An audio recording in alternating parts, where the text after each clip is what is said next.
ഇടതുമുന്നണി സർക്കാർ അധികാരത്തിൽ വരുമ്പോഴേക്കും ചില പരസ്യങ്ങൾ വരെ കൊടുത്തു. അതായത് ഈ മദ്യവർജനത്തിന് ഭയങ്കരമായ പ്രാധാന്യം കൊടുത്തുകൊണ്ടുള്ള വലിയ വലിയ പരസ്യങ്ങൾ കൊടുത്ത് KPSC ലളിതയും ഇന്നസെൻറ്റും ഒക്കെ പറയുന്ന വാക്കുകളൊക്കെ എല്ലാവർക്കും അറിയാമായിരിക്കും.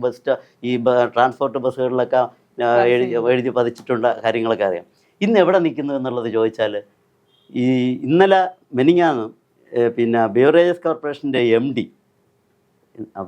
ശരിക്കും അട്ടല്ലൂരി അവർ പറഞ്ഞത് മദ്യം ഓൺലൈൻ വഴി വീടുകളിൽ എത്തിക്കാനുള്ള സംവിധാനത്തെക്കുറിച്ചാണ് ഗവൺമെൻറ്റിന് ശുപാർശ കൊടുത്തിരിക്കുന്നത്. ഈ സർക്കാർ എന്താണ് ചെയ്യണമെന്നറിയാൻ വയ്യ. സർക്കാർ ഈ മദ്യം അങ്ങ് ഒഴുക്കുകയാണ്. അപ്പം ഞങ്ങൾക്ക് പണ്ടൊരു മുദ്രാവാക്യമുണ്ട്, ഇടതൻ നിന്ന് ഭരിച്ചാലും വലതൻ നിന്ന് ഭരിച്ചാലും പിന്നെ നടുവൻ നിന്ന് ഭരിച്ചാലും കുടിയൻ തന്നെ ഭരിക്കുന്നു. ഇന്നിപ്പോൾ കേരളം ഭരിക്കുന്നത് മുഴുവൻ കുടിയന്മാരാണ്. രക്ഷകർത്താക്കളെ വഴിതെറ്റിക്കുന്നത് മൊബൈലാണ്, പിള്ളേരെ അല്ല. യഥാർത്ഥത്തിൽ ഇപ്പോൾ രക്ഷകർത്താവ് വഴിയേറ്റുമ്പോഴാണല്ലോ പിള്ളേർ വഴിയേറ്റുന്നത്. പണ്ട് ഈ പ്രേമം എന്ന് പറയുന്നത് ഒരു മഹത്തായ അല്ലെങ്കിൽ ഒരു ഒരു ഒരു ഒരു നന്മ നിറഞ്ഞ ഒരു അനുഭവത്തിൽ കൂടെയാണ് കണ്ടിരുന്നത്. ഇന്ന് പ്രേമിക്കുന്നവൾ ഒന്ന് പിണങ്ങിയാൽ അവളെ കുത്തിക്കൊല്ലുന്ന ഒരു കാലം. അപ്പം അവിടെ വളരെ ബ്രൂട്ടലായിട്ടുള്ള അല്ലെങ്കിൽ വളരെ മൃഗീയമായിട്ടുള്ള വാസനയോട് കൂടിയാണ് ഇന്നത്തെ ആ സമൂഹം പോകുന്ന പോക്കെന്ന് പറയുന്നത്. രാജ്യം സ്വാതന്ത്ര്യത്തിൻ്റെ 78ാം വാർഷിക ആഘോഷത്തിലാണ്.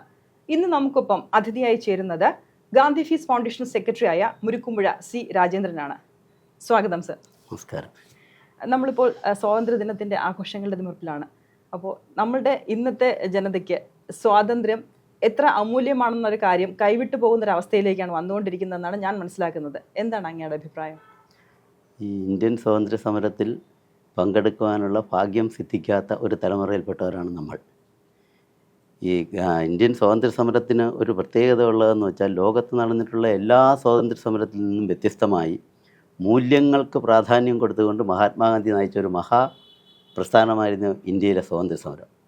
അപ്പോൾ ആ സ്വാതന്ത്ര്യ സമരത്തിൻ്റെ ഒരു പ്രത്യേകത എന്ന് വെച്ചാൽ, അക്രമരാഹിത്യത്തെ പ്രോത്സാഹിപ്പിച്ചുകൊണ്ട്, അതായത് അഹിംസയിലും സത്യത്തിലും അടിയുറച്ച് വിശ്വസിച്ചുകൊണ്ടൊരു ജനതയെ നയിച്ച് ആ അടിമത്തത്തിൽ നിന്ന് പിന്നെ സ്വാതന്ത്ര്യത്തിലേക്ക് വരുവാനുള്ള ഒരു സമര രീതിയായിരുന്നു ഗാന്ധിജി ചെയ്തിരുന്നത്. കാര്യം, ബ്രിട്ടീഷുകാർ ശക്തന്മാരായിരുന്നു.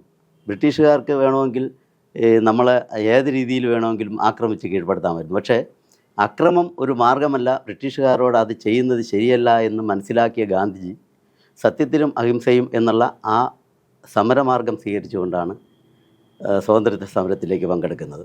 കാര്യം, അദ്ദേഹം പിന്നെ സൗത്ത് ആഫ്രിക്കയിൽ നിന്ന് ഇന്ത്യയിൽ 1915 എത്തുമ്പോൾ തന്നെ ഗോഖലെ അദ്ദേഹത്തിൻ്റെ രാഷ്ട്രീയ ഗുരുവായിരുന്ന ഗോഖലെ അദ്ദേഹത്തിനോട് പറഞ്ഞത്, ഈ ഇന്ത്യ മഹാരാജ്യം മുഴുക്ക ചുറ്റിക്കറങ്ങി സഞ്ചരിച്ച് ഇന്ത്യയിലെ ജനങ്ങളുടെ പ്രശ്നങ്ങൾ പഠിക്കണം. ആ പഠനത്തിൽ കൂടി മാത്രമേ നമ്മുടെ ഈ പ്രശ്നങ്ങൾക്ക് പരിഹാരം ഉണ്ടാക്കാൻ കഴിയൂ എന്നുള്ള ഗോഖലെയുടെ ഉപദേശം സ്വീകരിച്ചുകൊണ്ടാണ് ഗാന്ധിജി ഇന്ത്യൻ രാഷ്ട്രീയത്തിലേക്ക് കടക്കുന്നതും. അന്ന് ഗാന്ധിജി സ്വീകരിച്ച നയങ്ങളും ഗാന്ധിജി ജനങ്ങളെ പഠിപ്പിച്ച പാഠങ്ങളും ഇന്ന് എത്രത്തോളം പ്രാവർത്തികമാണ് എന്ന് ചോദിച്ചാൽ, ദിശമാറി സഞ്ചരിക്കുന്ന ഒരവസ്ഥയിലേക്ക് സ്വാതന്ത്ര്യാനന്തര ഭാരതം, പ്രത്യേകിച്ച് ഈ കാലഘട്ടം, നമ്മുടെ ജനാധിപത്യ മതേതരത്വ മൂല്യങ്ങളിൽ നിന്ന് വളരെ വ്യത്യസ്തമായി, ഒരുപക്ഷെ നമ്മുടെ അടിസ്ഥാന ശിലകളെ പോലും ഇളക്കുന്ന രീതിയിലുള്ള ഒരു സമീപനത്തിലേക്കാണ് നമ്മുടെ രാജ്യം ഇന്ന് പോയിക്കൊണ്ടിരിക്കുന്നത്. അപ്പോൾ പ്രീ ഡിഗ്രി പഠനകാലത്ത് കോളേജിലെ ആർട്സ് ഗ്രൂപ്പ് സെക്രട്ടറി ആയിരുന്നു? ഇല്ല, ഞാൻ മാഗസിൻ എഡിറ്റർ ആയിരുന്നു. അതിനുശേഷം ഡിഗ്രി പഠനത്തോടു കൂടി സജീവ വിദ്യാർത്ഥി രാഷ്ട്രീയ പ്രവർത്തനം അവസാനിപ്പിക്കുകയാണ് ഉണ്ടായത്. ഇത് തന്നെയായിരുന്നു അതിന്റെ കാരണം എന്ന് പറയുന്നത്? പ്രധാന കാരണം എന്ന് പറയുന്നത്, കോൺഗ്രസ് രണ്ടായി, ഇന്ദിരാ കോൺഗ്രസ് എന്നും സിൻഡിക്കേറ്റ് കോൺഗ്രസ് എന്നും പറഞ്ഞ് രണ്ടായി. ഞങ്ങളെല്ലാവരും അന്ന് ഇന്ദിരാ കോൺഗ്രസ്സിലായിരുന്നു.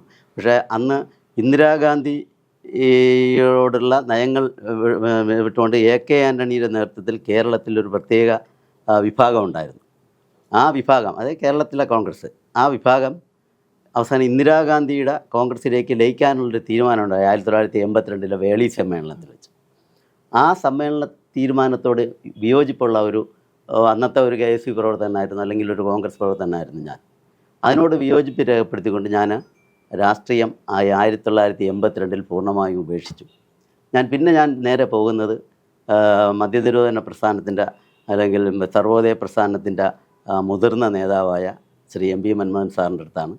ആ സാറ്, കുമാരപിള്ള സാറ്, അവരുടെ നേതൃത്വത്തിലുള്ള മദ്യവിരുദ്ധ പ്രവർത്തനങ്ങളുമായി വളരെ സജീവമായി കേരളത്തിൽ ഞാൻ പങ്കെടുത്തിട്ടുണ്ട്. കേരളത്തിൽ അങ്ങോളം ഇങ്ങോളം പല മധ്യവിരുദ്ധ പ്രവർത്തനങ്ങളും പങ്കെടുക്കുകയും എനിക്ക് തോന്നുന്നു എറണാകുളം ജില്ലയിൽ ഉണ്ടായിരുന്ന ഒരു സർക്കാരിന്റെ തന്നെ ഷാപ്പ് പൊട്ടിക്കാനായിട്ടുള്ള അവസാനത്തെ സത്യാഗ്രഹിയായിരുന്നു താങ്കൾ എന്നാണ് അല്ലേ?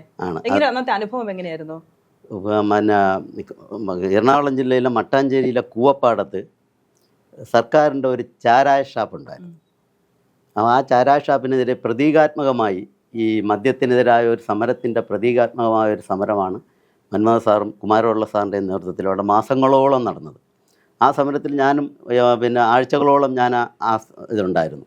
അവസാന കാലത്ത് ഒരുപക്ഷെ ഞാനത് ദീർഘിപ്പിച്ച് പറയുന്നില്ല, പിന്നെ അതൊരു ജീവിതത്തിൽ നമ്മൾ പഠിച്ച ഒരു വലിയ പാഠമായിരുന്നു. കാരണം ഒരു സമരം എങ്ങനെ നടത്തണം, ജനങ്ങളെ എങ്ങനെ ആ സമരത്തിൽ ആകർഷിക്കണം, ജനങ്ങളോട് എങ്ങനെ ബന്ധപ്പെടണം. കാര്യം കാലത്ത് മുതൽ പിന്നെ വൈകുന്നേരം വരെ സത്യാഗ്രഹികൾ സത്യാഗ്രഹം നടത്തുകയും ഇടയ്ക്ക് പോലീസ് വന്നവരെ അറസ്റ്റ് ചെയ്തുകൊണ്ട് പോവുകയും ഉച്ചയ്ക്ക് ശേഷം വൈകുന്നേരം ആകുമ്പോഴത്തേക്കും സൈക്കിളുകളിൽ മൈക്ക് വെച്ച് കെട്ടി ഈ പ്രവർത്തകർ ഓരോ ഏരിയയിലേക്ക് പോയി ഈ സമരത്തിൻ്റെ പ്രാധാന്യത്തെക്കുറിച്ച് ജനങ്ങളെ ബോധവൽക്കരിക്കുകയും ചെയ്യുന്ന ഒരു സമരരീതി. അതൊരു വളരെ ആകർഷകമായൊരു സമരമായിരുന്നു. പാട്ടുമൊക്കെ പാടി മുദ്രാവാക്യങ്ങളും വിളിച്ച് ഗാന്ധിയൻ ആശയങ്ങൾ പ്രചരിപ്പിച്ചുകൊണ്ടുള്ളൊരു പരിപാടിയായിരുന്നു. ആ സമരത്തിൽ ഏറ്റവും അവസാനത്തെ സത്യാഗ്രഹിയായിരുന്നു ഞാനും എന്നോടൊപ്പം ഉണ്ടായിരുന്ന കാൻഫഡിൻ്റെ മുൻ സെക്രട്ടറി ജയറാമും. അപ്പോൾ ഞങ്ങളെ അറസ്റ്റ് ചെയ്ത് കോടതിയിൽ ഹാജരാക്കുന്നതിൻ്റെ അന്ന് രാത്രി ഈ സമരം ഗവൺമെൻറ് ഒത്തുതീർപ്പാക്കുന്നു, ആ ഷാപ്പ് പൂട്ടിക്കുന്നു. പിറ്റേന്ന് കോടതിയിൽ ചെന്നപ്പോഴേക്കും ഞങ്ങളെ ജയിൽ ശിക്ഷ തരാതെ ഞങ്ങളെ വെറുതെ വിടുകയായിരുന്നു ചെയ്തത്. സമരം ഒത്തുതീർപ്പായതുകൊണ്ട് ഞങ്ങൾ വെറുതെ വിട്ടു. മദ്യനിരോധനവുമായി ബന്ധപ്പെട്ട് കേരളത്തിന്റെ അങ്ങോളം ഇങ്ങോളം സഞ്ചരിച്ചിട്ടുണ്ടല്ലോ. അതുപോലെ തന്നെ കലാപബാധിത പ്രദേശങ്ങൾ, നമ്മുടെ മാറാട്, പൂന്തറ കലാപങ്ങളിലൊക്കെ നിങ്ങളുടെ സമാധാന സന്ദേശ യാത്ര എന്ന് പറയുന്നത് വലിയൊരു ഓളം ഉണ്ടാക്കിയിരുന്നു അന്നത്തെ കാലത്ത്. എങ്ങനെയായിരുന്നു അന്നത്തെ ഒരു അനുഭവങ്ങൾ? ഇതിനു മുമ്പ് ഞാനൊരു കാര്യം കൂടെ പറഞ്ഞോട്ടെ. ഈ സർക്കാരിൻ്റെ മദ്യഷാപ്പിനെതിരായിട്ട് നടന്ന അല്ലെങ്കിൽ മദ്യനയത്തിനെതിരായിട്ട് നടന്ന സമരത്തിൽ കള്ളുഷാപ്പിനെതിരായിട്ട് അഴിമാവിലൊരു സമരം നടന്നു. അഴിമാവിൽ അത് മറ്റൊരു അനുഭവമായിരുന്നു. കാര്യം അഴിമാവിലെ നാട്ടുകാർക്ക് ആ കള്ളുഷാപ്പ് വേണ്ട. ഇപ്പം മന്മഥ സാറ്, കുമാരപിള്ള സാറൊക്കെ അവിടെ തമ്പടിച്ച് സമരരംഗത്താണ്. ഞാൻ തിരുവനന്തപുരത്ത് നിന്ന് ഞങ്ങൾ 3 പേര് അവിടെ അഴിമാവിലെത്തി. രാത്രിയാണ് എത്തുന്നത്. ഞാൻ ആ ജനകീയ സഹകരണത്തിൻ്റെ ഒരു ഉദാഹരണം പറയുകയാണ്. ചെന്ന് പറഞ്ഞ് നിങ്ങൾ എവിടെ നിന്നാണ് വരുന്നത്? തൃശ്ശൂർക്കാർ ഭാഷയാണല്ലോ. നിങ്ങൾ എവിടെ നിന്നാണ് വരുന്നത്? ഞങ്ങൾ തിരുവനന്തപുരത്ത് നിന്നാണ്. അപ്പോൾ ഞങ്ങളുടെ വീട്ടിലാണ്. ഞങ്ങളുടെ വീട്ടിലാണ്, ഞങ്ങളതിഥിയാണ്. ഞങ്ങളെ 3 പേരും 3 വീട്ടുകാർ കൊണ്ടങ്ങ് പോവുകയാണ്. ആ വീട്ടിൽ ചെന്ന് ഞങ്ങൾക്ക് വേണ്ടുന്ന കാര്യം അവരനുഭവിക്കുന്ന ഒരു ബുദ്ധിമുട്ടാണ്. ഒരു ഷാപ്പ് ഒരു സ്ഥലത്തിരിക്കുമ്പോൾ ആ നാട്ടുകാർക്കുണ്ടാകുന്ന ഒരു ബുദ്ധിമുട്ടിൻ്റെ അതിനെതിരെ സമരം ചെയ്യുന്നവർക്ക് ചെയ്തു തരുന്ന ഒരു മഹാസഹായമായിരുന്നത്. അതിന് ഞങ്ങൾ അവിടെ ക്യാമ്പ് ചെയ്തു. ഞങ്ങൾ അറസ്റ്റ് ചെയ്തു. അന്തിക്കാട് പോലീസ് സ്റ്റേഷനിൽ കൊണ്ടുപോയി രാത്രിയാകുമ്പോഴത്തേക്കും ഞങ്ങൾ പറഞ്ഞു വിട്ടു. അത് ഒരു വലിയ ജനകീയ സമരമായിരുന്നു. അവസാനം ആ കള്ളുഷാപ്പ് പൂട്ടുകയും ചെയ്തു. അപ്പോൾ ഇതിങ്ങനെ വരുന്ന സമയത്ത് നമുക്കിപ്പം നമ്മളെ സ്വീകരിക്കുന്ന കുറച്ച് ആൾക്കാരുണ്ടാകുന്നതോടൊപ്പം തന്നെ നമ്മളെ തള്ളുന്ന അല്ലെങ്കിൽ നമുക്കെതിരെ നിൽക്കുന്ന ഒരു വിഭാഗം ആളുകളും ഉണ്ടായിരിക്കുകയല്ലേ? ഉണ്ട്, ഒരുപാടുണ്ട്. അതിനുള്ള ഏറ്റവും ഉദാഹരണം ഞാൻ പറഞ്ഞുതരാം. തിരുവനന്തപുരം റിസർവ് ബാങ്കിനടുത്തുള്ള ബിവറേജസ് കോർപ്പറേഷൻ്റെ ഔട്ട്ലെറ്റിനെതിരായിട്ട് ഒരു വലിയ സമരം നടന്നു. അവിടെ മന്മഥ സാർ, കുമാരപിള്ള സാറൊക്കെ ഇങ്ങനെ നിൽക്കുന്നു. ഞങ്ങൾക്ക് ഒരുപാട് പ്രശ്നങ്ങളുണ്ടായി.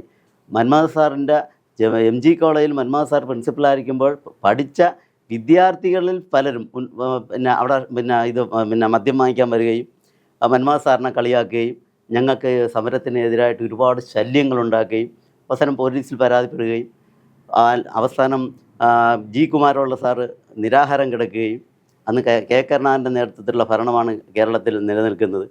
സമരം ഒത്തുതീർപ്പാക്കാനായിട്ട് സർക്കാർ തയ്യാറാകാത്തൊരു സാഹചര്യം വന്നപ്പോഴാണ് കുമാരപിള്ള സാർ നിരാഹാരം അനുഷ്ഠിച്ചത്.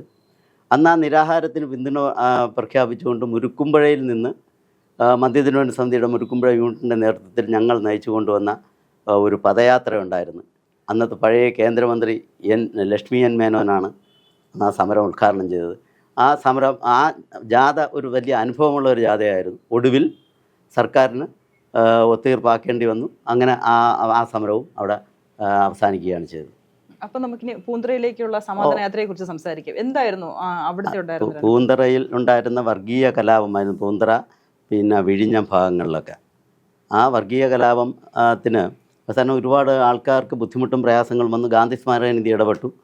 K Janardanapillai sir, P Gopinathan Nair അങ്ങനെയുള്ള മഹത് വ്യക്തികളുടെ നേതൃത്വത്തിൽ ഞങ്ങൾ വിഴിഞ്ഞത്ത് പോവുകയും വസ്ത്രങ്ങൾ ശേഖരിക്കുകയും വീടുകൾ തോറും കയറിയിറങ്ങി സമാധാന പ്രവർത്തനങ്ങൾ നടത്തുകയും അതുപോലെ തന്നെ പൂന്തറയിലും ഉണ്ടായ സംഭവങ്ങൾ ഒക്കെ തന്നെ ഞങ്ങൾ അവിടെ തമ്പടിച്ച് നിന്ന് പ്രവർത്തനം നടത്തി. വിഴിഞ്ഞത്തൊക്കെ വളരെ സജീവമായ അവിടെ വിഴിഞ്ഞത്തെ പള്ളിയും പള്ളിക്കാരും ഒക്കെ ഈ അവസാനം ഗാന്ധി സ്മാരക നിധിയുടെ പ്രവർത്തനത്തോട് പൂർണ്ണമായും സഹകരിക്കുകയും അവരിതിനോട് പിന്നെ ഒരുപാട് അനുഭവം പ്രകടിപ്പിക്കുകയും അവസാനം അവിടെ ഒരു സമാധാന അന്തരീക്ഷം ഗാന്ധി സ്മാരക നിധിയുടെ നേതൃത്വത്തിൽ ഉണ്ടാക്കിയെടുക്കാൻ കഴിയുകയും ചെയ്തിട്ടുണ്ട്. അതുപോലെയാണ് മാറാട് എന്ന് പറയുമ്പോൾ അത് അതിരുകളില്ലാത്ത പുരയിടങ്ങളാണ്, അതിരുകളില്ലാത്ത ഒരു പ്രദേശമാണ്. എല്ലാ വീടുകൾക്കും നമ്മളെയൊക്കെ നാട്ടിലും അതിലും വേലിയും കശാലയൊക്കെ ഉണ്ട്. അതുപോലും ഇല്ലാത്തൊരു സ്ഥലത്ത് മനസാക്ഷിയില്ലാതെ മനുഷ്യൻ മതത്തിൻ്റെ പേരിൽ കൊല നടത്തിയ ഒരു സ്ഥലമാണ് ഈ മാറാടെന്ന് പറയുന്നത്. ഇവിടെ പിന്നെ എല്ലാ രാഷ്ട്രീയ പ്രസ്ഥാനങ്ങളും പിന്നെ സമാധാനം സ്ഥാപിക്കുവാൻ പരാജയപ്പെട്ട സ്ഥാനത്ത് കേരള ഗാന്ധി സ്മാരക നിധിയുടെ ചെയർമാൻ പി ഗോപിനാഥൻ നായരുടെ നേതൃത്വത്തിൽ നടത്തിയ ഐതിഹാസികമായ ഒരു പ്രവർത്തനം, മാസങ്ങളോളം നീണ്ടുനിന്ന പ്രവർത്തനം, വീടുകൾ തോറും കയറിയിറങ്ങി ഞങ്ങൾ ഓരോ വീട്ടിലും ചെല്ലുമ്പോഴേക്കും ഓരോരുത്തർ പറയുന്ന ദുരിതങ്ങളും പ്രയാസങ്ങളും പ്രശ്നങ്ങളും അവസാനം ഇപ്പോൾ അവിടെ നിന്ന് നാട് വിട്ടുപോയവരെ പുനരുദ്ധരിപ്പിക്കാനുള്ള പ്രവർത്തനം നടത്തി. അതിനെ എതിർക്കാൻ കുറേ ആൾക്കാർ വന്നു. പക്ഷേ അതിലൊന്നും ഞങ്ങൾ ഗാന്ധി സ്മാരക നിധി ഗാന്ധിയൻ പ്രവർത്തകർ വഴങ്ങിയില്ല. അവർ ശക്തമായി നിന്നു, പ്രതിവാസം നടന്നു, സമരം ഒത്തുതീർപ്പായി. അവിടെ സമാധാനം പുനഃസ്ഥാപിക്കുവാൻ ഗാന്ധി സ്മാരക നിധിക്ക് കഴിഞ്ഞു എന്നുള്ളതൊരു അഭിമാനകരമായ ഒരു കാര്യമാണ്. അതുപോലെ മറ്റൊരു അഭിമാനകരമായ ഒരു നേട്ടമാണ് വർഷങ്ങൾക്ക് മുമ്പ് മുരുക്കുമ്പുഴയിലെ കയർ തൊഴിലാളി സ്ത്രീകൾക്ക് അതായത് നമുക്ക് സമ്പൂർണ്ണ സാക്ഷരതയൊക്കെ കേരളത്തിൽ നിലവിൽ വരുന്നതിന് മുൻപേ തന്നെ മുരുക്കുമ്പുഴയിലെ വനിതകളായിട്ടുള്ള കയർ തൊഴിലാളികൾക്ക് സ്വന്തം പേരെഴുതി ഒപ്പിട്ട് ശമ്പളം കൈപ്പറ്റുന്നതിന് വേണ്ടിയിട്ട് 30ഓളം സ്ത്രീകൾക്ക് വിദ്യാഭ്യാസം നൽകാനായിട്ട് സ്വന്തം പേരെഴുതാനായിട്ട് പഠിപ്പിക്കുകയുണ്ടായി. എന്തായിരുന്നു അത്? ഞാൻ മദ്യനിരോധന പ്രവർത്തനത്തോടൊപ്പം തന്നെ PN പണിക്കർ സാറുമായിട്ട് എനിക്ക് ബന്ധപ്പെടാൻ അവസരം കിട്ടി. ഞാനന്ന് കാര്യവട്ടത്ത് സോഷ്യൽ ഡിപ്പാർട്ട്മെൻറ്റിൽ പഠിച്ചുകൊണ്ടിരിക്കുന്ന ഒരു സ്റ്റുഡൻ്റാണ്. അപ്പം PN Panicker sir, PT Bhaskar Panicker sir, കേശവാസംപിള്ള sir, doctor NA Kareem sir, ഇങ്ങനെ ഒരു വലിയ ടീമാണ് അന്ന് കാൻഫെഡിനെ നയിച്ചുകൊണ്ടിരുന്നത്. പണിക്കർ സാർ ഒരു സജഷൻ എന്നോട് വെച്ചു, മുരുക്കുമ്പുഴ ഒരു കയർ സഹകരണ സംഘം ഉണ്ടല്ലോ, ആ സഹകരണ സംഘത്തിൽ 350 പരം സ്ത്രീ തൊഴിലാളികളുണ്ട്. അവർ ആരും തന്നെ പേരെഴുതി ഒപ്പിട്ട് ശമ്പളമാക്കുന്നില്ല. എല്ലാവരും ശുവെന്നും ശ്രീയെന്നും കുരിശു വരച്ചും എന്തെങ്കിലും അടയാളപ്പെടുത്തിയുമൊക്കെയാണ് സാലറി വാങ്ങിച്ചുകൊണ്ടിരുന്നത്. അപ്പം നമുക്കിതിനൊരു മാറ്റം വരുത്തണമല്ലോ. അപ്പം നീ ഒരു പണി ചെയ്യ്, നീ രാവിലെ ഇവരെ പഠിപ്പിക്കണം. അപ്പോൾ രാവിലെ 7 മണിക്ക് ജോലി തുടങ്ങും. ആ ജോലി തുടങ്ങുന്നതിന് മുമ്പ് 8 മണിക്ക് ജോലി തുടങ്ങും. 7 മണിക്ക് നീ 1 മണിക്കൂർ അവർക്ക് 8 മണി വരെ അവർക്ക് ക്ലാസ് എടുത്ത് കൊടുക്കണം.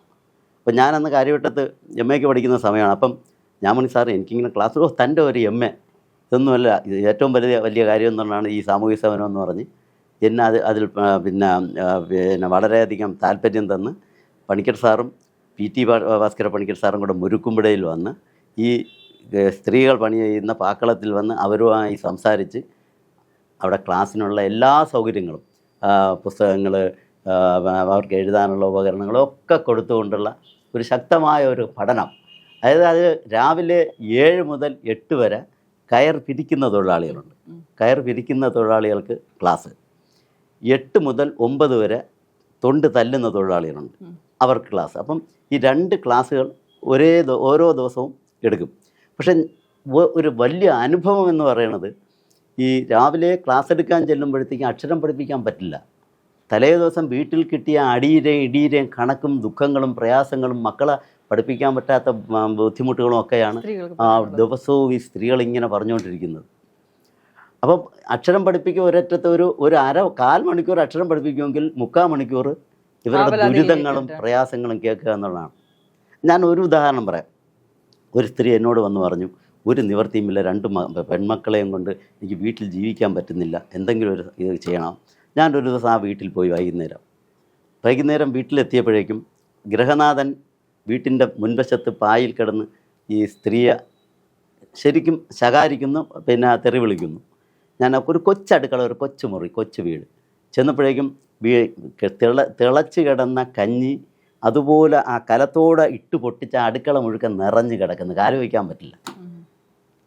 എന്താണെന്ന് ചോദിച്ചാൽ സാധനം. അവസാനം ഞാൻ അദ്ദേഹത്തിൻ്റെ അടുത്ത് കാര്യങ്ങളൊക്കെ പറഞ്ഞ് ഉപദേശിച്ച് ഞാൻ അവിടെ നിന്ന് തിരിച്ച് വന്നിട്ട് ഈ മനുഷ്യനെ ഞങ്ങൾ ചങ്ങനാശ്ശേരി ബിഷപ്പിൻ്റെ കീഴിലുള്ള ഫാമിലി ലൈഫ് സെൻ്ററിൽ കൊണ്ടുപോയി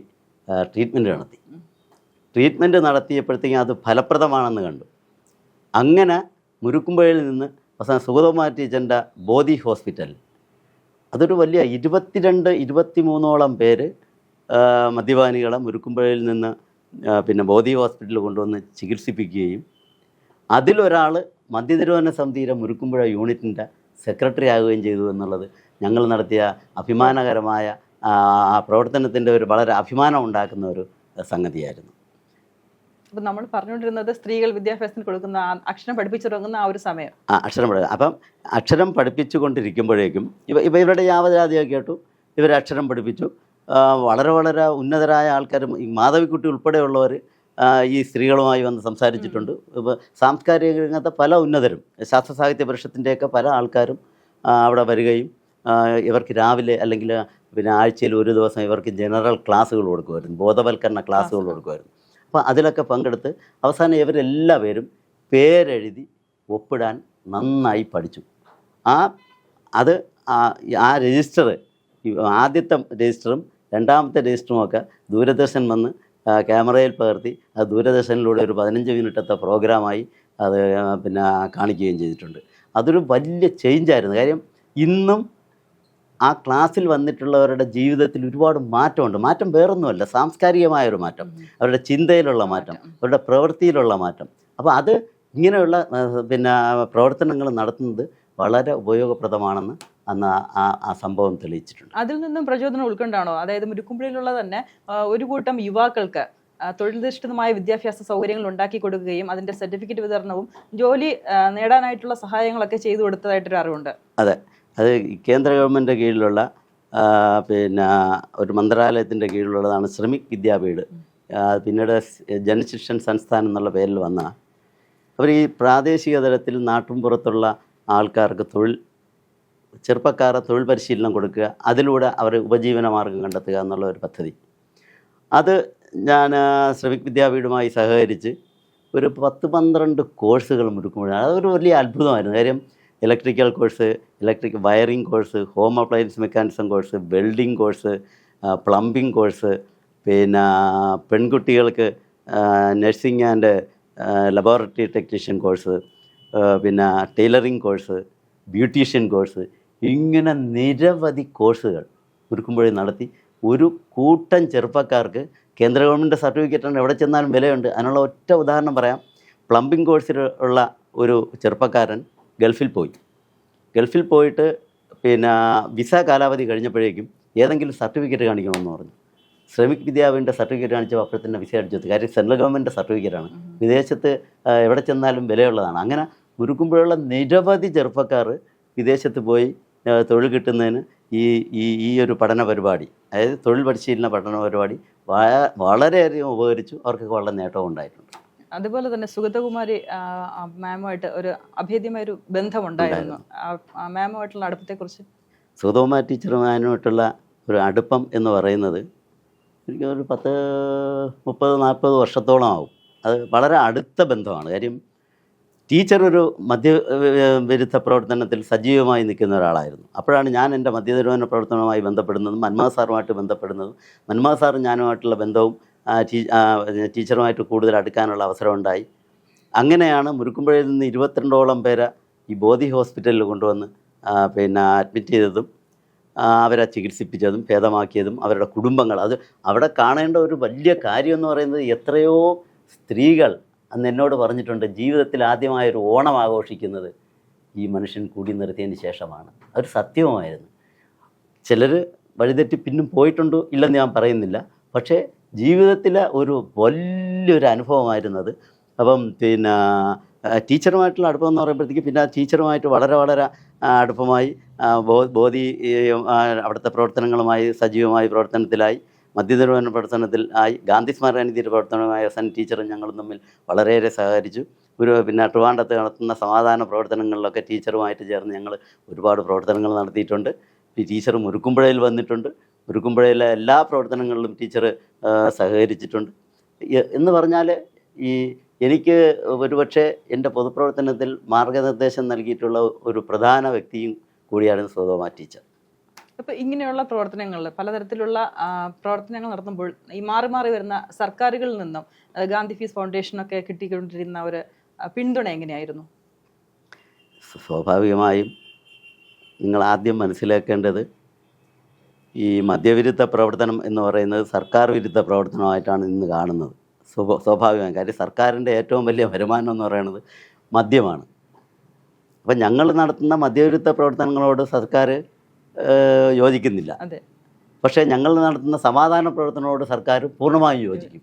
കാര്യം എന്ന് വെച്ചാൽ ഉദാഹരണം പറയാം, മാറാട് തന്നെ അന്ന് എ കെ ആന്റണി മുഖ്യമന്ത്രി മാറാട് പ്രശ്നത്തിനൊരു പരിഹാരമുണ്ടാക്കാൻ ലാസ്റ്റിൽ ആന്റണി സമീപിക്കുന്നത് ഗാന്ധി സ്മാരകനിധിയാണ്.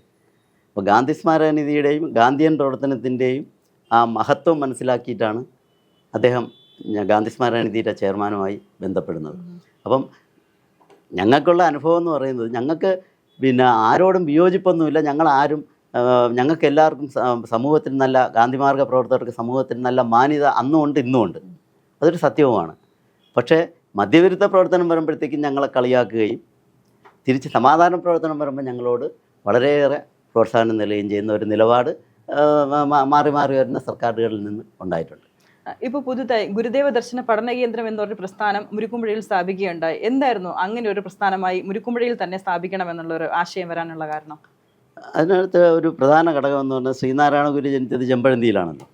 ഗുരുദേവൻ മുരുക്കുമ്പുഴയിൽ വന്നിട്ടുണ്ട്. കാര്യം മുരുക്കുമ്പുഴയിലുള്ള ഈ അധസ്ഥിതരായ ആൾക്കാർക്ക് ഒരു കാലഘട്ടത്തിൽ ക്ഷേത്രത്തിൽ പ്രവേശിക്കുവാനോ ക്ഷേത്ര നടയിൽ കൂടെ സഞ്ചരിക്കുവാനോ സ്വാതന്ത്ര്യമില്ലാത്തൊരു സ്ഥലമായിരുന്നു മുരുക്കുമ്പുഴ. അവിടെയുള്ള ആൾക്കാർ ഗുരുവിനെ സമീപിച്ചു.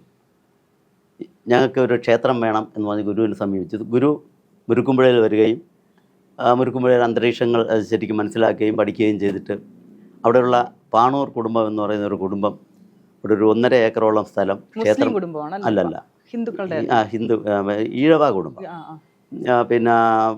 സ്ഥലം ചോദിക്കുകയും സ്ഥലം കൊടുക്കുകയും അവിടെ ഗുരു ഒരു ക്ഷേത്രം സ്ഥാപിച്ചു.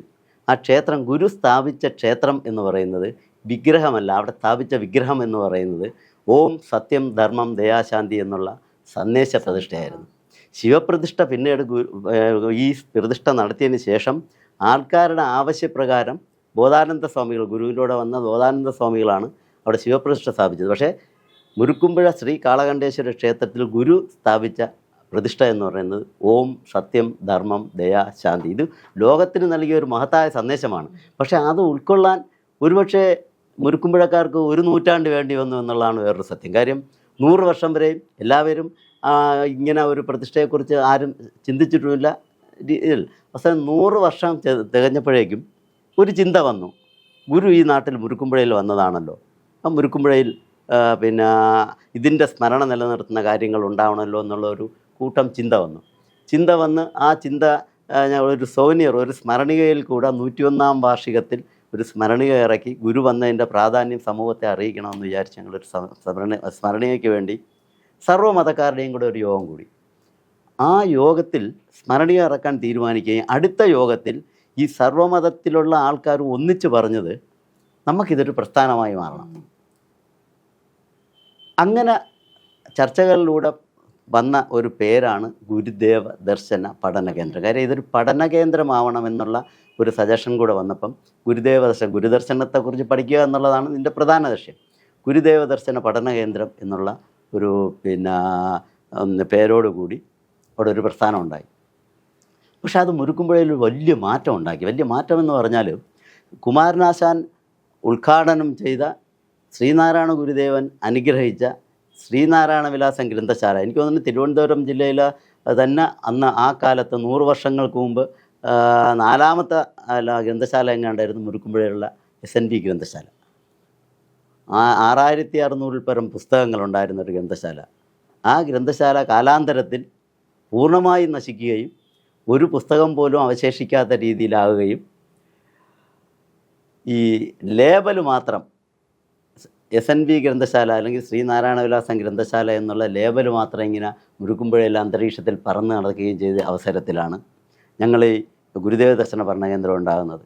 എന്നാൽ ഈ പഠനകേന്ദ്രത്തിൻ്റെ ആഭിമുഖ്യത്തിലൊരു ഗ്രന്ഥശാല ഉണ്ടാവണം എന്നുള്ള എല്ലാവരുടെയും ആഗ്രഹത്തിൻ്റെ വെളിച്ചത്തിൽ ഗുരുദേവ ദർശന പഠന കേന്ദ്രത്തിൻ്റെ കീഴിൽ SND ഗ്രന്ഥശാല സ്ഥാപിക്കുകയും ഒരു പുസ്തകം പോലും ഇല്ലാത്ത ആ ഗ്രന്ഥശാലയ്ക്ക് ഇന്ന് 5000-ൽ പരം പുസ്തകങ്ങളുടെ ഒരു വലിയ ശേഖരമായി 2-3 വർഷം കൊണ്ടത് വളർത്തിയെടുക്കാൻ കഴിഞ്ഞുവെന്ന് മാത്രമല്ല ആ പുസ്തകശാലയിലുള്ള എല്ലാ സാധനങ്ങളും വിലയ്ക്ക് വാങ്ങിയിട്ടില്ല, നാട്ടുകാർ സംഭാവന ചെയ്യുന്നത്. അലമാരകൾ, മേശകൾ, മൈക്ക് സെറ്റ് എല്ലാം നാട്ടുകാരുടെ സംഭാവനയായിരുന്നു. മാത്രമല്ല ഒരു സൊവനീർ ഇറക്കാനായിട്ട് ഉള്ള സാമ്പത്തിക സഹായം പോലും ഒരു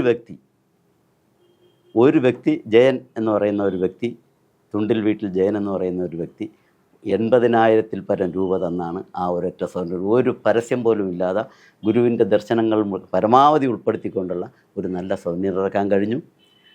ഒരു ലൈബ്രറി, വളരെ നല്ല രീതിയിൽ ലൈബ്രറി സ്ഥാപിക്കാൻ കഴിഞ്ഞു. നിരവധി പഠന ക്ലാസ്സുകൾ നടത്താൻ കഴിഞ്ഞു. ഒരു ഡോക്യുമെൻ്ററി ചെയ്യാൻ കഴിഞ്ഞു. ആ ഗുരു വന്നതിനെക്കുറിച്ചുള്ള ഡോക്യുമെൻ്ററി ചെയ്യാൻ കഴിഞ്ഞു. പിന്നെ അതിനേക്കാൾ ഉപരി ഒരു നല്ല ബാലവേദി. ഈ ബാലവേദി പ്രവർത്തനം എന്ന് പറയുന്നത് മുരുക്കുമ്പുഴ ഇന്നോ ഇന്നലെയോ തുടങ്ങിയതല്ല, വർഷങ്ങൾക്ക് മുമ്പ് തുടങ്ങിയ ബാലവേദി ഇടയ്ക്ക് മുടങ്ങിക്കിടന്നു. പക്ഷേ ആ ബാലവേദിയുടെ പഴക്കം എത്രയുണ്ടോ എന്നുള്ളതിന് തെളിവാണ് ഇന്ന് ആ ബാലവേദിയിൽ വരുന്ന കുട്ടികളൊക്കെ ഞങ്ങളെ പഴയ ബാലവേദിയിലെ അമ്മമാരാണ്, അവരുടെ കുട്ടികളായിരുന്നു. അവരുടെ കുട്ടികളാണ് ഇന്ന് ഈ ബാലവേദിയിലെ പ്രധാന പ്രവർത്തകരായി നിൽക്കുന്നത്. അത്രയും പഴക്കമുള്ള ബാലവേദിയെക്കുറിച്ച് പറയുമ്പോൾ എനിക്ക് പറയാനുള്ളത്, ഈ 10, 12, 15 വയസ്സ്, 8 വയസ്സിലൊക്കെ ഉള്ള പ്രായത്തിൽ അവരുടെ മനസ്സിൽ കൊടുക്കുന്ന നന്മയുടെ പാഠം അത് നമ്മൾ പ്രധാനമായി മനസ്സിലാക്കണം. നന്മയുടെ പാഠം ആ മനസ്സിലെന്നും പതിഞ്ഞു കിടക്കും. അവൻ്റെ ജീവിതത്തിൽ പിന്നെ അവൻ്റെ മാർഗം എന്ന് പറയുന്നത് നന്മയിൽ കൂടെയുള്ള ജീവിതത്തിലെ നല്ല പാതയിൽ കൂടെയുള്ള മാർഗമാണ്. ഇന്നത്തെ കാലത്ത് കുട്ടികൾ ഇതിലേക്ക് വരാനായിട്ടുള്ള സാഹചര്യം വളരെ കുറവില്ല. കാരണം മൊബൈലിൻ്റെയൊക്കെ അതിപ്രസരമാണ് ഇപ്പോൾ കുട്ടികൾക്കിടയിൽ. അങ്ങനെയുള്ള സമയത്ത് ഇതുപോലുള്ള ബാലവേദികളിലേക്കുള്ള കുട്ടികളുടെ ഒഴുക്കെന്ന് പറയുന്നത് താരതമ്യേന കുറവായിരിക്കും അല്ലേ? വളരെ കുറവാണ്. അല്ല, ഏറ്റവും പ്രധാന കാര്യം മൊബൈൽ ഒരു പ്രധാന ഘടകമാണ്, ഇല്ലെന്ന് ഞാൻ പറയുന്നില്ല. പക്ഷേ രക്ഷകർത്താക്കളുടെ ഭാഗത്താണ് ഏറ്റവും വലിയ കുഴപ്പമെന്നാണ് ഞങ്ങളുടെ അനുഭവത്തിൽ കാണുന്നത്. കാര്യം രക്ഷകർത്താക്കൾക്ക് ഈ കുട്ടികൾക്ക് ഈ ബാലവേദി എന്നൊക്കെ പറഞ്ഞാൽ അവർക്ക് എന്തോ ഒരു പുച്ഛം പോലെ കാണുന്ന ഒരുപാട് രക്ഷകർത്താക്കൾ ഞങ്ങളുടെ അനുഭവത്തിലുണ്ട്. പക്ഷേ ഈ ബാലവേദി പ്രവർത്തനത്തിൻ്റെ പ്രാധാന്യം എന്താണെന്ന് മനസ്സിലാക്കാനുള്ള കഴിവ് ആ രക്ഷകർത്താക്കൾക്ക് ഇല്ല. കാര്യം ഈ രക്ഷകർത്താക്കളെ വഴിതെറ്റിക്കുന്നത് മൊബൈലാണ്, പിള്ളേരെ അല്ല. യഥാർത്ഥത്തിൽ ഇപ്പോൾ രക്ഷകർത്താവ് വഴിയേറ്റുമ്പോഴാണല്ലോ പിള്ളേർ വഴിയേറ്റുന്നത്. അപ്പം പിള്ളേർക്ക് ഈ മൊബൈൽ വാങ്ങിച്ചു കൊടുക്കുന്നത് ആര്? രക്ഷകർത്താവ്. അപ്പം ഈ രക്ഷകർത്താക്കൾ ആ കുട്ടികൾക്ക് കൊടുക്കേണ്ട സമയത്ത് കൊടുക്കാനുള്ളതിനെക്കുറിച്ചുള്ള ഒരു അവയർനെസ് ഇല്ല അവർക്ക്. എൻ്റെ കുട്ടി ഇന്ന പ്രായത്തിലാണ്, ഇന്നത് പഠിക്കണം, ഇന്നത് അറിയണം, അവൻ ഇന്ന രീതിയിൽ ജീവിക്കണം എന്നുള്ള ആ ഒരു അവയർനെസ് ഇല്ല. അതിനകത്ത് വേറൊരു ഘടകം കൂടെ ഉണ്ട്. പണ്ട് ഈ കൂട്ടുകുടുംബങ്ങളുണ്ടായിരുന്നപ്പോഴത്തേക്കും കുട്ടികളെ നിയന്ത്രിക്കാനും അവരെ നോക്കാനും ഒക്കെ കൂട്ടുകുടുംബത്തിലെ ആൾക്കാരുണ്ടായിരുന്നു. പക്ഷേ ഇന്ന് അങ്ങനെ, ഇന്ന് അണുകുടുംബമായി. അച്ഛനും അമ്മയും രാവിലെ ഉപജീവന മാർഗത്തിനുമൊക്കെ പോകും. കുട്ടി സ്കൂളിൽ നിന്ന് വന്നാൽ കുട്ടികൾ മാത്രമേ ഒറ്റയ്ക്ക് കാണൂ. അപ്പോൾ അതൊക്കെ ഒരു കുടുംബത്തിൽ ഒരുപാട് പ്രശ്നങ്ങളാണ്. നമ്മൾ ചിന്തിച്ചാൽ നമുക്ക് പിടികിട്ടാത്ത ഒരുപാട് പ്രശ്നങ്ങളുണ്ട്. അതിൽ തെറ്റിയും തെറിച്ചുമൊക്കെ വരുന്ന ചില കാര്യങ്ങളാണ് ഈ ചാനലിൽ കൂടെയൊക്കെ പുറത്തു വരുന്നത്. അതെന്തോ മഹാസംഭവം. ഒരുപാട് സംഭവങ്ങൾ, അങ്ങനെയുള്ള സംഭവങ്ങളുണ്ട്. അതിനുള്ള പ്രധാന ഘടകമെന്ന് പറയുന്നത് ഈ രക്ഷകർത്താക്കളുടെ ഭാഗത്തു നിന്നുള്ള ഒരു ഘടകവും ഈ സാമൂഹ്യ ബന്ധങ്ങൾ ഒരുപാട് കുറഞ്ഞു. പണ്ട് ഞങ്ങളൊക്കെ സ്കൂളിൽ പഠിക്കുമ്പോഴേക്കും ഈ 1.5-2 കിലോമീറ്റർ ദൂരെയാണ് സ്കൂളെങ്കിലും നടന്നു പോകും. എവിടെ നിന്നൊരു കുട്ടി തെറ്റ് കാണിച്ചാലും നിൽക്കുന്ന ആ പ്രദേശത്തുള്ള ആൾക്കാർക്ക് ആദ്യം തിരക്കുന്ന അവൻ ആരുടെ മോനെന്നാണ്. അന്ന് വൈകുന്നേരം വീട്ടിൽ ന്യൂസ് കിട്ടിയിരിക്കും. പക്ഷേ ഇന്നത്തെ കുട്ടികളെ നാട്ടുകാർക്ക് തിരിച്ചറിഞ്ഞുകൂടാ. ഇന്നത്തെ കുട്ടികൾ രാവിലെ വണ്ടിയിൽ കയറുന്നു, വൈകുന്നേരം തിരിച്ച് അതുപോലെ വണ്ടിയിൽ വന്ന് വീട്ടിലിറങ്ങുന്നു. സമൂഹത്തിലുണ്ടായ മാറ്റവും വന്നിട്ട് കാരണമല്ലേ? അതായത് ഇപ്പോൾ കുട്ടികളെ തന്നെ കാണുന്ന ഒരു രീതിയും അതുകൊണ്ട് തന്നെ വീട്ടുകാർക്ക് പേടിയുണ്ടാവും കുട്ടികളെ ഇങ്ങനെ വിടുന്നതിനും. അവർ വീട്ടിലിരിക്കുന്നതായിരിക്കും കുറച്ചുകൂടി സേഫ് എന്ന് മാതാപിതാക്കൾ ചിന്തിക്കുന്ന ഒരു അവസ്ഥയിലേക്ക് നമ്മളുടെ സമൂഹം ഇന്ന് മാറിയിട്ടുണ്ട്. ഈ മൂല്യങ്ങൾ എന്ന് പറയുന്ന ഒരു ഘടകം സമൂഹത്തിലുണ്ട്. ഈ മൂല്യങ്ങൾ പൂർണ്ണമായും നശിച്ചു വരുന്ന ഒരു കാര്യം. ഇപ്പം ഉദാഹരണം ഞാൻ തന്നെ പറയാം. പണ്ട് ഈ പ്രേമം എന്ന് പറയുന്നത് ഒരു മഹത്തായ അല്ലെങ്കിൽ ഒരു നന്മ നിറഞ്ഞ ഒരു അനുഭവത്തിൽ കൂടെയാണ് കണ്ടിരുന്നത്.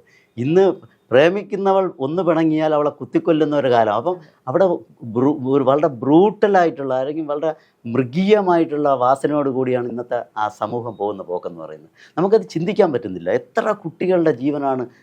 പിന്നെ അതിനകത്ത് ഒരുപാട് കളങ്കമുണ്ട്. മതം മാറ്റൽ, ഇങ്ങനെയൊക്കെയുള്ള ഒരുപാട് കളങ്കം. അപ്പം കളങ്കം കൊണ്ട് നിറഞ്ഞ ഒരു സമൂഹത്തിലാണ് ഇന്നത്തെ കുട്ടികൾ ജീവിക്കുന്നത്. അവർ പത്രം വായിച്ചാലോ അല്ലെങ്കിൽ ചാനൽ കണ്ടാലോ അവർ നന്മയുടെ ഒരു പാഠവും പഠിക്കുന്നില്ല. അവർ നന്മ പറഞ്ഞു കൊടുക്കാനായിട്ട് ഇന്ന് സമൂഹത്തിൽ ആരുമില്ല. അതാണൊരു സത്യം. ഇന്നത്തെ രാഷ്ട്രീയം കണ്ട് പഠിക്കുകയാണെങ്കിൽ കുട്ടികളാരും രക്ഷപ്പെടത്തില്ല. കാരണം അവനിൽ നന്മ അവിടെ കാണുന്നില്ലല്ലോ, നന്മ എന്നൊരു സംഭവമില്ലല്ലോ. അപ്പോൾ അങ്ങനെ വരുമ്പോഴത്തേക്കും ഈ കുട്ടികളിൽ അവർക്ക് മൊബൈലിൻ്റെ ലോകം ആ ഒരു തലത്തിലേക്ക് പോകുന്നു. പക്ഷേ ചിന്തിക്കുന്ന ഒരുപാട് കുട്ടികളുണ്ട്. ആ കുട്ടികളെ നമ്മൾ വിളിച്ചിരുത്തി കാര്യങ്ങൾ പറഞ്ഞു കൊടുത്താൽ, ഉദാഹരണം ഞങ്ങളെ പിന്നെ ഇത് തന്നെയാണ്, ഏത് ബാലവേദി തന്നെയാണ്. ബാലവേദിയിൽ ഇന്ന് വരുന്ന കുട്ടികളെന്ന് പറയുന്നത് ഞങ്ങൾ അവർക്ക് വേണ്ടി ഒരു മൊബൈൽ ലൈബ്രറി വരെ ഉണ്ടാക്കിയിട്ടുണ്ട്. കാര്യം ഈ മാസം ഇന്ന ദിവസം ബാലവേദി ഉണ്ടെങ്കിൽ അന്ന് ഞങ്ങളുടെ മൊബൈൽ ലൈബ്രറി അവിടെ ചെല്ലും. അന്ന് ക്ലാസ്സിൽ വരുന്ന കുട്ടികൾക്ക് മുഴുവൻ പുസ്തകം എടുക്കാം. അവർ ആ പുസ്തകം കൊണ്ട് പോയി വായിക്കുന്നു. അടുത്ത മാസത്തെ ബാലവേദി കൂട്ടായ്മയിൽ അവർ ആ പുസ്തകം കൊണ്ടുവരുന്നു. ഇങ്ങനെയൊക്കെ ഒരുപാട് കാര്യങ്ങൾ കൂടെ ഇപ്പം ഞങ്ങൾ ഏറ്റവും പ്രാധാന്യം കൊടുക്കുന്നത് വളർന്നു വരുന്ന തലമുറയിൽ നന്മ. പക്ഷേ ഒരു മാറ്റം ഞാൻ നിങ്ങളോട് എല്ലാവരും പറയാം. ഇപ്പം വളർന്നു വരുന്ന, അതായത് 4ാം ക്ലാസ് 5ാം ക്ലാസ് 6ാം ക്ലാസ് വരുന്ന കുട്ടികൾ നല്ല കാര്യപ്രാപ്തിയുള്ള കുട്ടികളായി വളർന്നു വരും, ഒരു സംശയമില്ല. അഹിംസയിലൂടെയും അക്രമരാഹിത്യത്തിലൂടെയും ഒക്കെ ഗാന്ധിജി നമുക്ക് ഇന്ത്യയിൽ ജീവിക്കാൻ നേടിത്തന്ന സ്വാതന്ത്ര്യം അത് അനുഭവിക്കാൻ യോഗമില്ലാതെ പല യുവജനങ്ങളും മറ്റു രാജ്യങ്ങളിലേക്ക് കുടിയേറേണ്ട ഒരു അവസ്ഥയാണ് വന്നിരിക്കുന്നത്. അതെന്ന് പറഞ്ഞു കഴിഞ്ഞാൽ അവർക്ക് നമ്മുടെ ഈ രാജ്യം നൽകുന്ന അവഗണനയല്ലേ അത്? അവഗണന അല്ല എന്ന് ഞാൻ പറയുന്നില്ല. പക്ഷേ അതിനുള്ള സാഹചര്യവും അവർക്ക് ഇവിടെ ജീവിക്കാനുള്ള ചുറ്റുപാടുകളും ഉണ്ടാക്കി കൊടുക്കേണ്ടത് ഇവിടുത്തെ സർക്കാരുകളുടെ കടമയാണ്. അപ്പോൾ ഇവിടുത്തെ രാഷ്ട്രീയം എന്ന് പറയുന്നത് ശരിക്കും അടിസ്ഥാനപരമായി ഈ ഭരണത്തിലിരിക്കുന്ന കക്ഷികളുടെ അവരുടെ താല്പര്യം സംരക്ഷിച്ചുകൊണ്ടുള്ള പ്രവർത്തനങ്ങൾക്കാണ് ഇന്ന് മുൻകൂർത്തം കൊടുക്കുന്നത്. നമ്മൾ ഏത് മേഖല എടുത്ത് നോക്കിയാലും അറിയാം. അപ്പം അവരവർക്ക് അവരവരുടെ പാർട്ടിയിൽപ്പെട്ട അവരവരുടെ പ്രസ്ഥാനത്തിൽപ്പെട്ട അവരവരുടെ പ്രവർത്തകർക്ക് തൊഴിലുണ്ടാക്കി കൊടുക്കുക, വേതനം ഉണ്ടാക്കി കൊടുക്കുക, അവർക്ക് കൂടുതൽ വേതനം കൊടുക്കുക, അങ്ങനെയുള്ള ഒരു സെറ്റപ്പിലേക്ക് പോകുമ്പോഴേക്കും ഈ സാധാരണ നിഷ്പക്ഷമതികളായ അല്ലെങ്കിൽ ജീവിക്കാൻ ബുദ്ധിമുട്ടൊക്കെ ഉള്ള ചെറുപ്പക്കാർ മാനസികമായ ഒരു തകരയാണ്. കാര്യം അവർക്ക് എന്തെങ്കിലും വേണമെങ്കിൽ ഏതെങ്കിലും രാഷ്ട്രീയക്കാരൻ്റെ പിറകെ നടക്കേണ്ടി വരുന്ന ഒരു ഗതികേട്, പ്രത്യേകിച്ചും ഭരണകക്ഷിയുടെ പിറകെ നടന്നെങ്കിൽ മാത്രമേ നേട്ടമുള്ളൂ എന്നുള്ളൊരു ചുറ്റുപാടിലേക്ക് വരുന്നു. അപ്പോൾ ഈ പൊതുപ്രവർത്തനം എന്ന് പറയുന്നത് സത്യസന്ധമായ ഒരു രീതിയിലല്ല പോകുന്നത്. ഞാൻ സാധാരണ ഞങ്ങൾ പറയാറുണ്ട്, അതായത് പൊതുപ്രവർത്തനം എന്ന് പറഞ്ഞാൽ ജനസേവനമാണ്. ജനസേവനം എന്ന് പറയുമ്പോൾ അത് ഈശ്വര സേവയാണ്. അപ്പോൾ പൊതുപ്രവർത്തനം എന്ന് പറയുന്നത് ഈശ്വരനെ സേവിക്കുന്നതിന് തുല്യമായ ഒരു സത്കർമ്മമാണ്. ആ കർമ്മം ഇന്ന് പൊതുരംഗത്തില്ല. അതിനുള്ള ഏറ്റവും ഉദാഹരണം ഞാൻ പറയാം. ഗാന്ധിജി ആശ്രമവ്രതങ്ങൾ പറഞ്ഞിട്ടുണ്ട്. ആശ്രമവ്രതങ്ങളെന്ന് പറഞ്ഞാൽ അഹിംസ, സത്യം, അസ്തേയം, ബ്രഹ്മചര്യം, അസംഗ്രഹം, ശരീരശ്രമം, അസ്വാദ്, സർവത്ര ഭയവർജനം, സർവധർമ്മ സമാനത്വം, സ്വദേശി സ്പർശവർദ്ധന എന്ന് പറഞ്ഞു വെച്ചാൽ ഒരു പൊതുപ്രവർത്തനം അവൻ അഹിംസ പാലിക്കുന്നവനായിരിക്കണം, അവൻ സത്യം പാലിക്കുന്നവനായിരിക്കണം, അവൻ മോഷ്ടിക്കാത്തവനായിരിക്കണം, അവൻ ബ്രഹ്മചര്യനിഷ്ഠമായ ജീവിതം നയിക്കുന്നവനായിരിക്കണം, അവൻ സ്വത്ത് സമ്പാദിച്ച് കുന്നുകൂട്ടാത്തവനായിരിക്കണം, അവൻ എല്ലാ മതങ്ങളെയും തുല്യമായി സ്നേഹിക്കുന്നവനായിരിക്കണം, അവൻ തിന്നാൻ വേണ്ടി ജീവിക്കുന്നവനായിരിക്കരുത്. അപ്പം സ്വാദിന് വേണ്ടി മാത്രമല്ല ഭക്ഷണം കഴിക്കുന്നത്, ജീവൻ നിലനിർത്താനുള്ള ഈ അൺടച്ചബിലിറ്റി, അതായത് ഈ അൺടച്ചബിലിറ്റി ഇല്ലാതാക്കാനുള്ള പ്രവർത്തനങ്ങൾ, ഇങ്ങനെയുള്ള ഒരു നിഷ്ഠ ഈ പൊതുപ്രവർത്തകരെ ഗാന്ധിജി ഈ ആശയത്തിലുള്ളവരെ പഠിപ്പിച്ചിട്ടുണ്ട്. നിർഭാഗ്യവശാൽ നമുക്കിപ്പോൾ അങ്ങനെ ഒരാളെ പോലും കാണാൻ പറ്റില്ല. അങ്ങനെ ഒരു ചിന്തയെ പോലും ഇന്നില്ല. ആ സമൂഹം ആ രീതിയിലായിപ്പോയി. രാഷ്ട്രീയ പ്രവർത്തനം എന്ന് പറയുന്നത് തന്നെ ധനം സമ്പാദിക്കുന്ന, അതായത് പണ്ട് ഈ വ്യക്തികൾ ധനം സമ്പാദിക്കും, വലിയ വലിയ മുതലാളിമാരാകും, അവർ സമ്പന്നന്മാരാകും, അങ്ങനെ. പക്ഷേ ഇന്ന് ഏറ്റവും വലിയ സമ്പന്നരെന്ന് പറഞ്ഞാൽ ഈ രാജ്യത്തെ രാഷ്ട്രീയ പാർട്ടികളാണ്. അവർക്ക് എന്തിനാണ് ഈ സ്വത്ത് അവരിങ്ങനെ കൊന്നുകൂട്ടുന്നതെന്ന് ചോദിക്കുമ്പോഴത്തേക്കും അവിടെയൊക്കെയാണ് ഈ നമുക്ക് ചിന്തിക്കാൻ കഴിയാത്ത കാര്യം. ആശയങ്ങളില്ല. പണമുണ്ടെങ്കിൽ അധികാരത്തിലെത്താം, അല്ലെങ്കിൽ പണമുണ്ടെങ്കിൽ തിരഞ്ഞെടുപ്പിനെ നേരിടാം. അപ്പോൾ തിരഞ്ഞെടുപ്പിനെ നേരിട്ട് ജയിക്കണമെങ്കിൽ പണം വേണം. അപ്പോൾ പണം ഉണ്ടാക്കാൻ എന്ത് മാർഗം? രാഷ്ട്രീയം ഉപജീവനമാക്കി മാറ്റും. രാഷ്ട്രീയം ഇന്ന് ഉപജീവനമാണ്. രാഷ്ട്രീയം എന്ന് പറയുന്നത് സത്യസന്ധമായ പ്രവർത്തനമല്ല, അതൊരു ഉപജീവന മാർഗമാണ്, അതൊരു തൊഴിലാണ്. ആ തൊഴിൽ മേഖലയിലേക്കാണ് ഇന്ന് എല്ലാവരും ആകർഷിക്കപ്പെടുന്നത്. തത്വത്തിൻ്റെ പേരിലോ ആശയത്തിൻ്റെ പേരിലോ ആദർശത്തിൻ്റെ പേരിലോ അവനവൻ കാണുന്ന അല്ലെങ്കിൽ അവനവൻ പ്രവർത്തിക്കുന്ന പ്രസ്ഥാനത്തിൻ്റെ ഉന്നതർ പറഞ്ഞിട്ടുള്ള ആശയത്തിൻ്റെ പേരിലോ ഒന്നുമല്ല.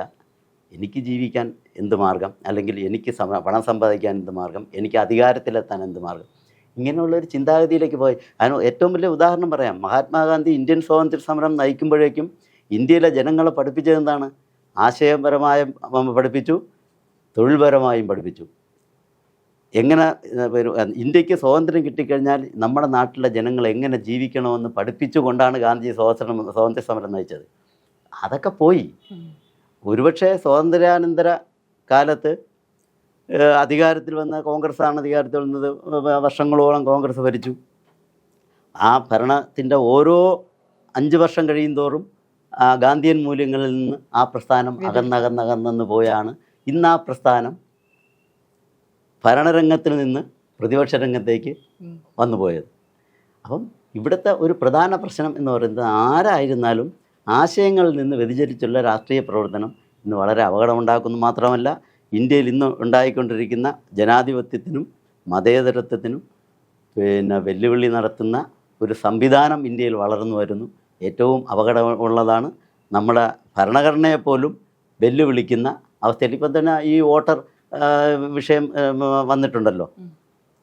ഒരു കാര്യം നമ്മൾ ആലോചിക്കേണ്ടത്, ഇപ്പോൾ രാഹുൽ ഗാന്ധി കൊണ്ടുവന്നോ അല്ലെങ്കിൽ BJP കൊണ്ടുവന്നോ എന്നുള്ള ഇഷ്യൂ അല്ല അതിനകത്ത് നമ്മുടെ ഇലക്ഷൻ കമ്മീഷൻ ഇറക്കിയ വോട്ടർ പട്ടികയിൽ അനധികൃതമായ ആൾക്കാരുണ്ട് എന്ന് എല്ലാവരും സമ്മതിച്ചു കഴിഞ്ഞു. അതൊരു സത്യമാണ്. അപ്പം അവിടെ രാഹുൽ ഗാന്ധിയോ മറ്റൊരാളോ എന്നുള്ളതല്ല. രാഹുൽ ഗാന്ധി അത് കൊണ്ടുവന്നു എന്നുള്ളതൊരു സത്യമാണ്. അത് എല്ലാവരെയും ചിന്തിപ്പിച്ചു. ഒരു സത്യമുണ്ട്, നമ്മളെ വോട്ടർ പട്ടിക സത്യസന്ധമല്ല, ക്രമക്കേടുകളുള്ള വോട്ടർ പട്ടികയാണ്. അപ്പോൾ അങ്ങനെ വരുമ്പോൾ അങ്ങനെയുള്ള വോട്ടുകൾ കൊണ്ട് ജയിച്ചവർ യഥാർത്ഥ ജനപ്രതിനിധികളാണോ എന്നുള്ള ഒരു ചോദ്യവും കൂടെ നമ്മുടെ മുന്നിലേക്ക് വരുന്നു. അപ്പം രാഷ്ട്രീയം ശുദ്ധീകരിക്കപ്പെടണം, അതിനുള്ളൊരു അവസരം. അതായത് ഞാൻ ഒറ്റ ഉദാഹരണം പറഞ്ഞ് ഞാൻ നിർത്താം. ഈ ഒരു കുളം കലങ്ങുന്നതിൻ്റെ മാക്സിമം കലങ്ങിയാൽ പിന്നെ അത് തെളിഞ്ഞേ പറ്റൂ. ഇന്ത്യൻ രാഷ്ട്രീയം കലങ്ങാന്നുള്ളതിൻ്റെ മാക്സിമം കലങ്ങിക്കഴിഞ്ഞു. ഇനി അത് തെളിയും എന്നാണ് എൻ്റെ ഇത്രയും നാളത്തെ അനുഭവം കൊണ്ടുള്ള ഒരു അഭിപ്രായം ഞാൻ രേഖപ്പെടുത്തുന്നു. എം പി മൻമഥൻ സാർ ആയിരുന്നു താങ്കളുടെ പ്രവർത്തനങ്ങളിൽ താങ്കളെ കൈപിടിച്ച് കയറ്റിയതെന്ന് തന്നെ നമുക്ക് പറയാമല്ലോ. ഒരു ഗുരുസ്ഥാനീയൻ എന്ന് തന്നെ നമുക്ക് പറയാമല്ലേ. അദ്ദേഹവുമായുള്ള ഒരു ആത്മബന്ധം എങ്ങനെയായിരുന്നു? മൻമഥൻ സാർ ഞാൻ രാഷ്ട്രീയ പ്രവർത്തനം നിർത്തി മദ്യനിരോധന പ്രവർത്തനത്തിലേക്ക് മൻമഥൻ സാറുമായി ബന്ധപ്പെടുമ്പോൾ ഞാൻ ഏറ്റവും പ്രധാനമായി എൻ്റെ ഒരു അനുഭവം ഞാൻ പറയാം. ഞാൻ സാറുമായിട്ട് പല സമര മേഖലകളിലും പല ജാഥകളിലും പങ്കെടുക്കുകയും പ്രവർത്തിക്കുകയും ഒക്കെ ചെയ്തിട്ടുണ്ട്. പക്ഷേ നമുക്ക് നല്ല രീതിയിലുള്ള മൂല്യങ്ങൾ തരുന്നതിൽ മൻമഥൻ സാറിനെ പോലുള്ളൊരു നേതാവിനെ ഞാൻ എൻ്റെ ജീവിതത്തിൽ കണ്ടില്ല. കാര്യം ഒരു ദിവസം സാറിൻ്റെ വീട്ടിൽ, ശാസ്ത്രമംഗലത്ത് സാറിൻ്റെ വീട്ടിൽ സംസാരിച്ചുകൊണ്ടിരിക്കുമ്പോഴേക്കും ഞാനും മൻമഥൻ സാറും കൂടെ, അദ്ദേഹം ബസ്സിലാണ് യാത്ര, അദ്ദേഹം വന്ന് തന്നെയാണ് ടിക്കറ്റ് ബുക്ക് ചെയ്യണത്. ഞാൻ സാറും കൂടെ തമ്പാനൂർ ബസ് സ്റ്റാൻഡിൽ വന്ന് അദ്ദേഹത്തിൻ്റെ ടിക്കറ്റ് ബുക്ക് ചെയ്യാനായിട്ട് അദ്ദേഹം സാധാരണ മനുഷ്യൻ്റെ പോലെ ക്യൂവിൽ നിന്ന് ടിക്കറ്റ് ബുക്ക് ചെയ്യാനായിട്ട് നിന്നു. അപ്പോഴത്തേക്കും അദ്ദേഹത്തിൻ്റെ ഒരു സ്റ്റുഡൻറ്റ് അതിനകത്തുണ്ടായിരുന്നു, ആ ഓഫീസിനകത്തുണ്ടായിരുന്നു. അത് ഓടി വന്ന് ടിക്കറ്റ് ശരിയാക്കി പെട്ടെന്ന്. അപ്പോൾ ഞങ്ങൾ തിരിച്ച് വീട്ടിൽ വന്നിട്ട് ഞാൻ ഇറങ്ങാൻ നേരത്തൊരു മഴ പെയ്തു. അപ്പോൾ എൻ്റെ അടുത്ത് സാറ് വിളിച്ചിട്ട് പറഞ്ഞു, നീ ഇപ്പോൾ പോകണ്ട, മഴ കഴിഞ്ഞിട്ട് പോയാൽ മതി എന്ന് എന്നെ വിളിച്ചിരുത്തിയിട്ട്. അതാണ് എൻ്റെ ജീവിതത്തിലെ ഏറ്റവും വലിയ അനുഭവം. അതായത് നിഷ്കാമകർമ്മം എന്താണ് എന്ന് ഭഗവത്ഗീതയിലെ നിഷ്കാമകർമ്മം ഒരു ക്ലാസ് എടുക്കുമ്പോൾ അവിടെ ഇരുന്ന് അദ്ദേഹം എന്നെ പറഞ്ഞ് പഠിപ്പിച്ചു തന്നു. അതായത് നീ ചെയ്യുന്ന കർമ്മത്തിന് നീ ഫലം ഇച്ഛിക്കരുത്. അതാണ് പൊതുപ്രവർത്തനം. ആ പൊതുപ്രവർത്തന രീതി ഞങ്ങളെപ്പോലുള്ളവരാ. അത് കേരളത്തിൽ ഒരുപക്ഷെ മദ്യനിരോധന പ്രസ്ഥാനത്തിലൂടെ ഒരു വലിയ കൂട്ടം പ്രവർത്തകരെ MP മൻമോഹൻ സാർ ഗാന്ധിയൻ മാർഗത്തിലേക്ക് കൊണ്ടുവന്നു എന്നുള്ളതാണ് മദ്യനിരോധന പ്രവർത്തനത്തിൻ്റെ മറ്റൊരു ഏറ്റവും വലിയൊരു നേട്ടം. അപ്പം മൻമോഹൻ സാറുമായിട്ടുള്ള ആ ബന്ധം, ഞങ്ങൾ നടത്തിയ മദ്യവിരുദ്ധ പ്രവർത്തനങ്ങൾ, കഴിഞ്ഞ ഉദാഹരണം പറയാം, ഓരോ സർക്കാരുകൾ ചെയ്യുന്ന രീതികളാണ്. കഴിഞ്ഞ സർക്കാർ, ഉമ്മൻചാണ്ടിയുടെ സർക്കാർ നടത്തി കുറേ ഷാപ്പുകളോട് പൂട്ടിച്ചിരുന്നു, അത് സത്യമാണ്. പക്ഷേ എല്ലാവരും ഈ കോൺട്രാക്ടർമാരുടെ കക്ഷികളാണ്, ഇല്ലെന്നൊന്നും പറയാൻ പറ്റില്ല. എല്ലാവർക്കും കാശ് വേണം. അപ്പം കടപ്പാടുകളുണ്ട്.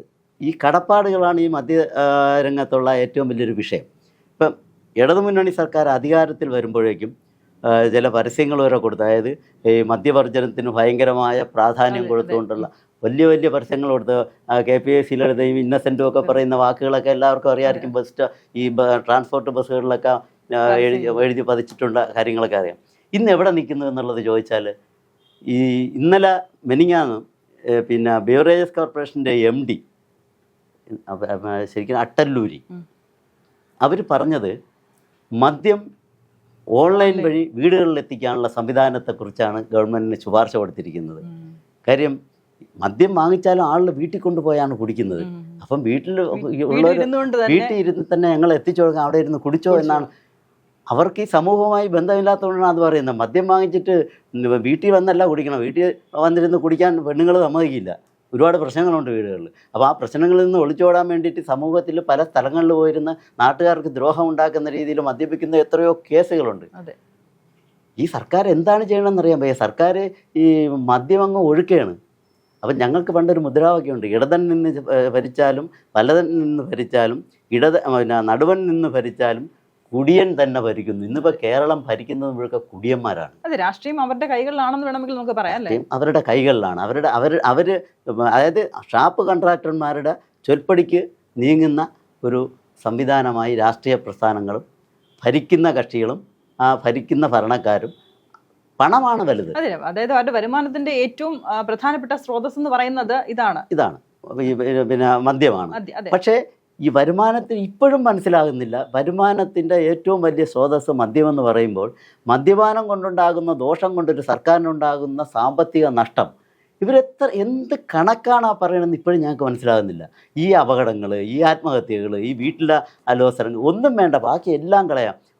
സർവ്വ വീടുകളും പിന്നെ മദ്യപാനികളുടെ സർവ്വ വീടുകളും ഒന്ന് പരിശോധിച്ച് നോക്കാത്തുണ്ട്. സർക്കാർ ഒരു സർവേ നടത്തി നോക്കാത്തുണ്ട്. മനസമാധാനത്തോടു കൂടി ആ വീട്ടിലെ പെണ്ണുങ്ങളും മക്കളും കഴിയുന്നു എന്നുള്ളത് ആരെങ്കിലും പറയട്ടെ. എത്ര കുടുംബങ്ങൾ തകരുന്നു, അതിലൊന്നും സർക്കാരിന് വിഷമമില്ല. ഒരു ജനകീയ സർക്കാരിൻ്റെ ഏറ്റവും കടമ എന്നുള്ള ജനങ്ങളുടെ ക്ഷേമമാണ്. ഇവിടെ ക്ഷേമമല്ല, പൈസയാണ് പ്രധാനം. ജനങ്ങൾ എങ്ങനെ നശിച്ചു പോട്ടെ, അല്ലെങ്കിൽ ജനങ്ങൾ ഏത് രീതിയിലോ പിന്നെ തകർന്നു പോട്ടെ, പക്ഷേ ഞങ്ങൾക്ക് പൈസ കിട്ടണം. അത് എന്ത് ജനകീയമാണ്, എന്ത് ജനാധിപത്യമാണ്, എന്ത് മര്യാദയാണ് എന്ന് എത്ര ചിന്തിച്ചാലും ഈ ഞങ്ങളെപ്പോലുള്ള പൊതുപ്രവർത്തകർക്ക് മനസ്സിലാകുന്നില്ല. അതൊരു സത്യമാണ്. ഇന്ന് ഈ സർക്കാർ കേരളത്തിൽ ഒഴുക്കുന്നത് മദ്യം കൊണ്ടുള്ള ഒരു കളിയാണ്. എവിടെ തിരിഞ്ഞാലും ഷാപ്പുകൾ, എവിടെ തിരിഞ്ഞാലും ബാറുകൾ. ഈ ഓരോ ഷാപ്പും ഓരോ ബാറും ഓരോ സ്ഥലത്ത് വരുമ്പം ആ പ്രസ്തുത കക്ഷിക്കോ അല്ലെങ്കിൽ ഭരണക്കാർക്കോ കിട്ടുന്ന കാശ്, അനധികൃതമായ പൈസ, അതൊക്കെ സത്യസന്ധമായ കാര്യമാണ്. അതൊന്നും നമ്മൾ പറയാം സർക്കാർ അനുവദിച്ചു എന്നാണ് പറയുന്നത്. ഈ അനുവദിക്കുന്നതിൻ്റെ പിന്നിലുള്ള കഥകൾ എന്താണെന്നുള്ളത് മറ്റുള്ളവർക്കെല്ലാം അറിയാൻ പറ്റും.